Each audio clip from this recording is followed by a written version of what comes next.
Hi, I'm Pastor Emily Edenfield. I'm an assistant to the bishop with South Carolina Synod.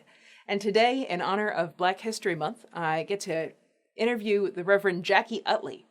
Pastor Jackie is a pastor at Ascension Lutheran Church in Columbia.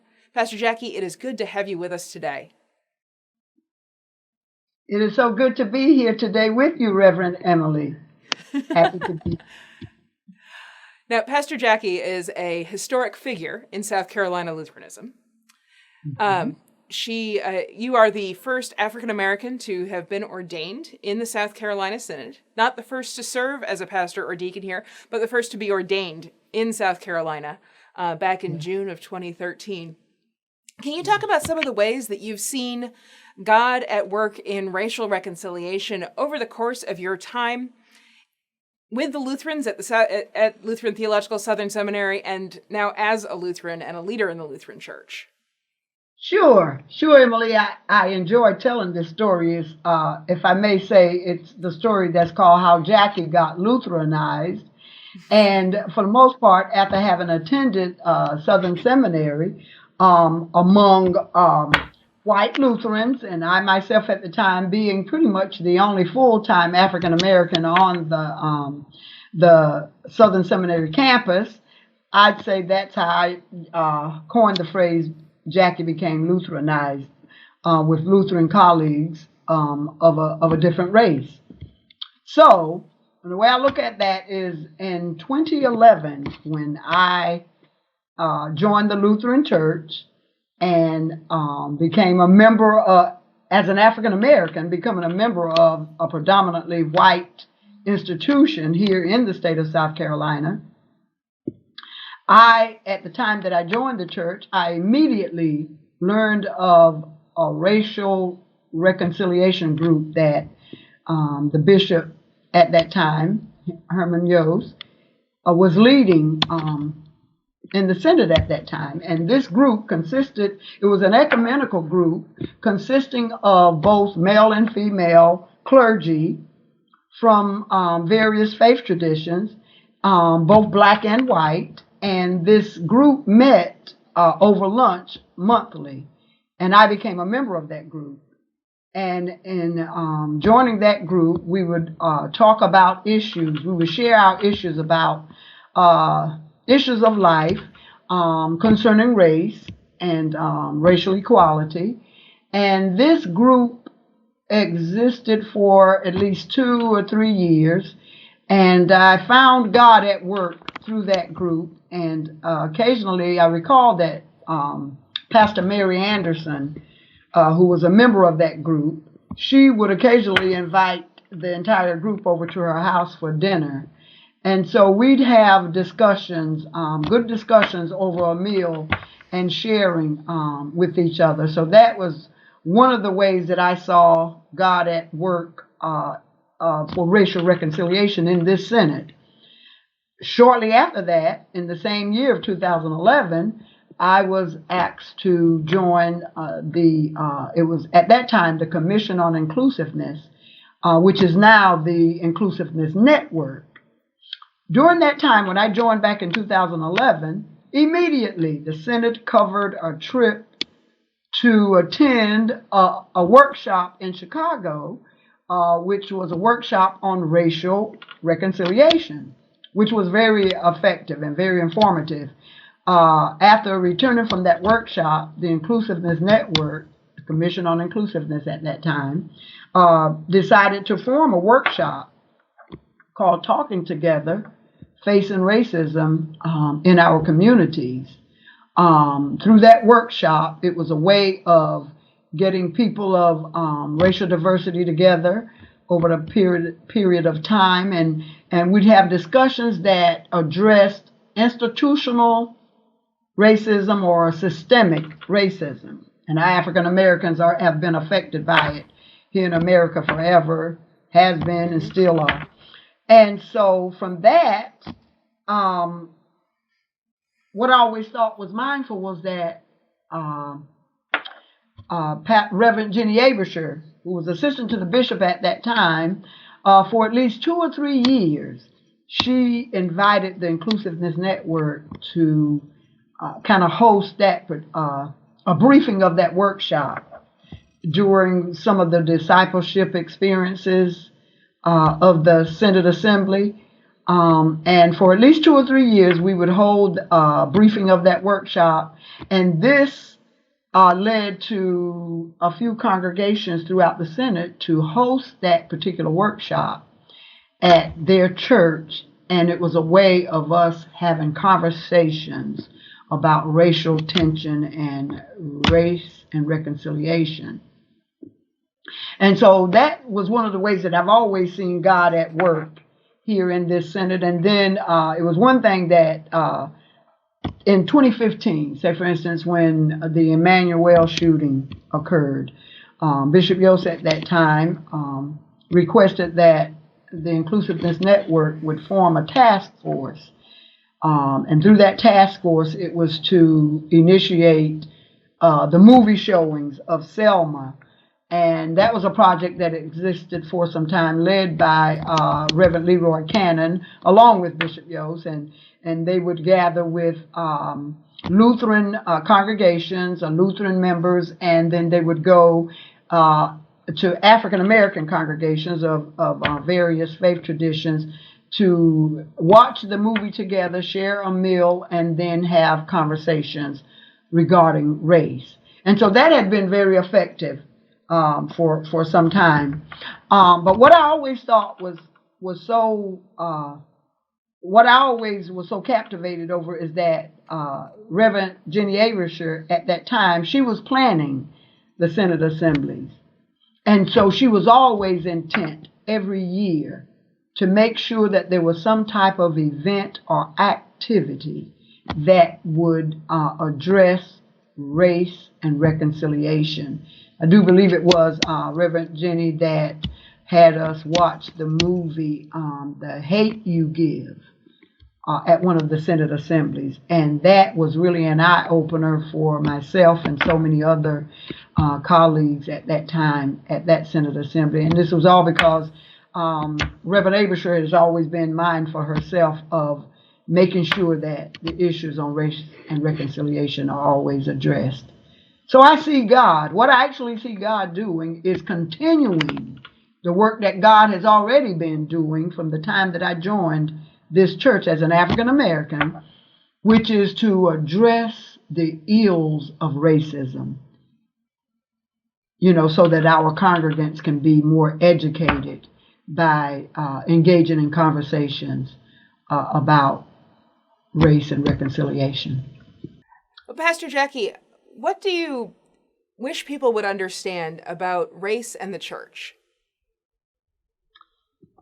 Well, asking that question, Reverend Emily, when I think about having become the first African American pastor of the church I now pastor, Ascension, the first female and African American of a white congregation, I always say I touched the hearts of these congregants because they were open and willing enough to, I say, take a chance and call me to be their pastor as an African American. And so we blend and bond together as a family.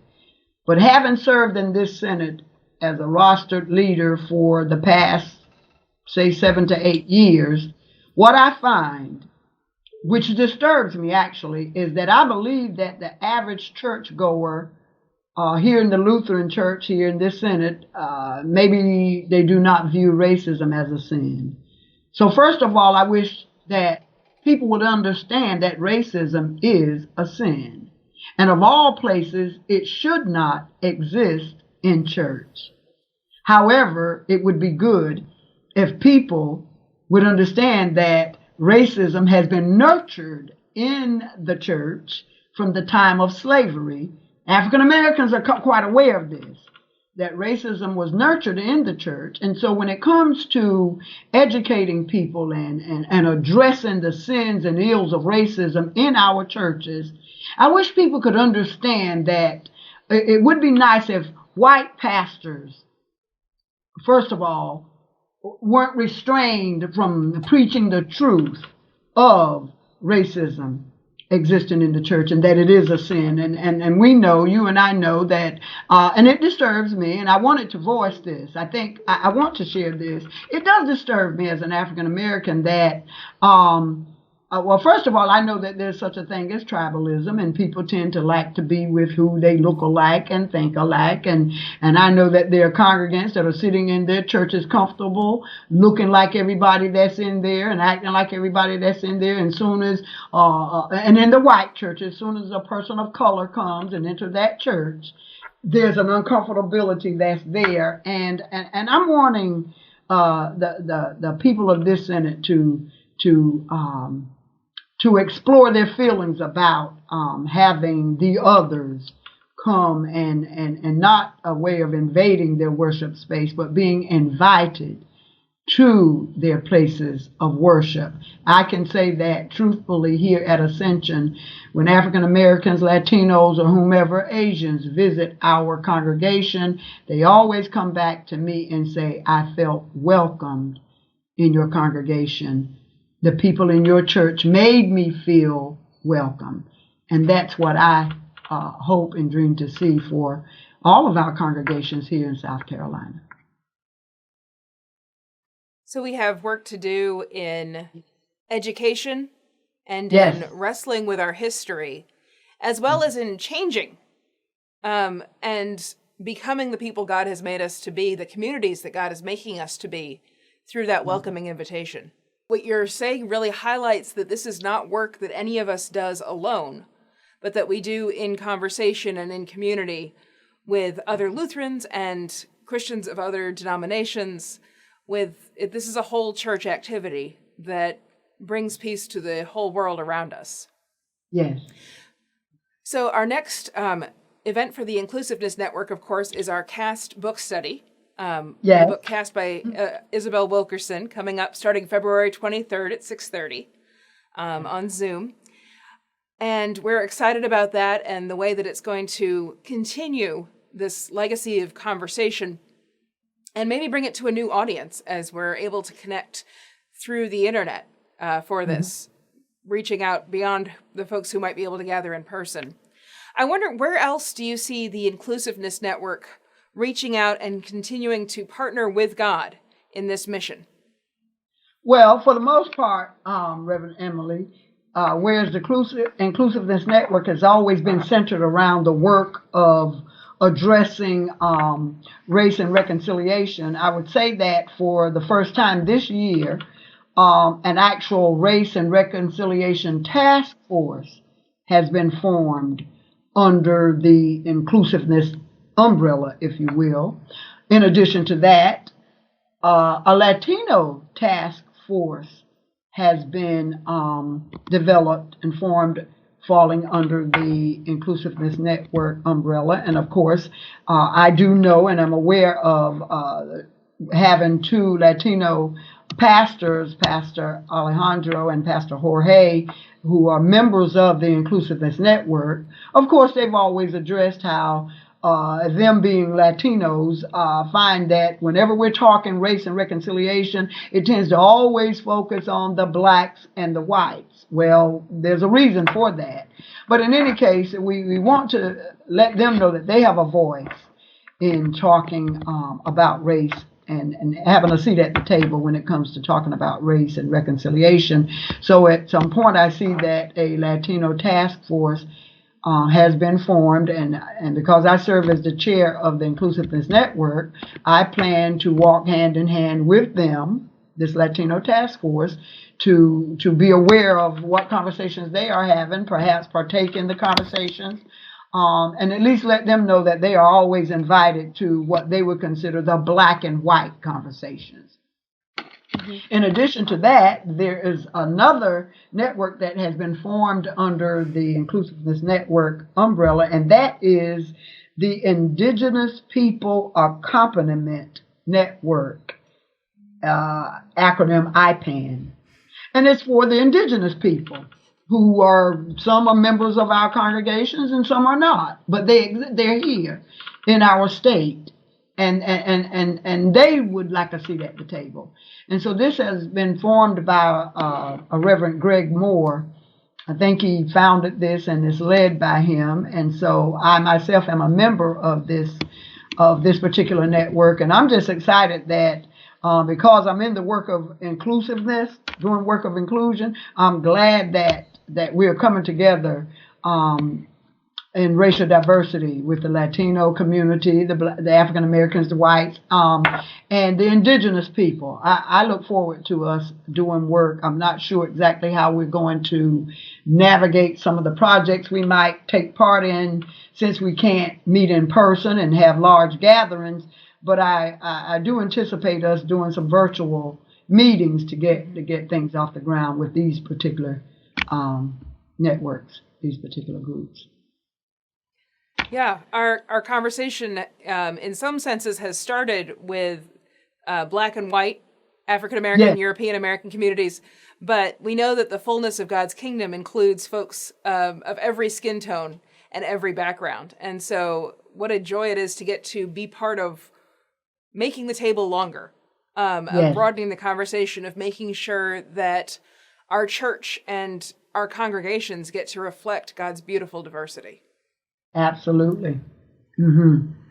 Well, Pastor Jackie, thank you for your time today, for your mission and your ministry, for your witness Okay. to the church, and for the ways that we see you continuing to lead us forward in ministry.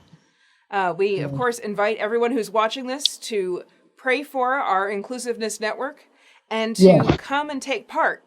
Come and be part of our book studies. Come and see what we're doing so that God's kingdom, God's people are gathered together, reconciled into one, as God is one. Yes. God bless you for the work that you're doing, and thank you again. God bless you too, Reverend Emily. It was a pleasure and a delight to have this time together today.